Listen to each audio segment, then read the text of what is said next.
somebody asked me this because they had difficulty in bowing. And I said, look, when I bow, the first time I bow, I don't bow to a metal god or whatever. First time I bow to what it represents to me, virtue. Because virtue is really important to me. Sila, goodness, keeping precepts. That's caused me so much happiness in my life. I really worship my precepts. So I bow to virtue. The second time I bow to peace, stillness, meditation. Because I really have so much happiness in my life from my meditation. So I really worship that. So the second time I bow down to meditation, to peace. And the third time I bow down to compassion. Because I love compassion. And again, it's something I can very easily worship. So the 3 times I bow down, so virtue, peace, and compassion. And so I'm worshipping those things. By putting my head down, I'm holding these really high above me.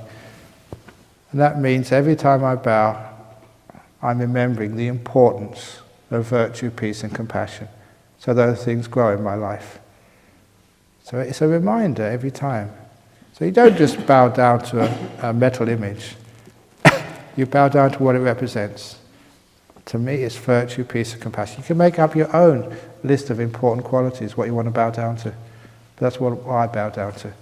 I was telling someone earlier that I went to one of the top Christian schools here in Perth. It was Christchurch Grammar. The first time I was invited to go and teach the assembly, give like a spiritual talk. And so all the kids were inside, and I was waiting outside with the principal and the chaplain, Frank Sheehan, a really good friend now. And the principal turned around to me and said, this is a Christian school, so we've got a little Christian shrine there, and when we go in, we bow. But you're a Buddhist, you don't have to bow. And being a cheeky monk, I said to the principal, I demand my right to bow to your shrine. And I explained, look, I'm not a Christian, I'm a Buddhist, but I can see something in that shrine which I can bow to. The kindness, so I can bow to that. And then he got really interested, and I go to that school regularly, and they come to our monastery.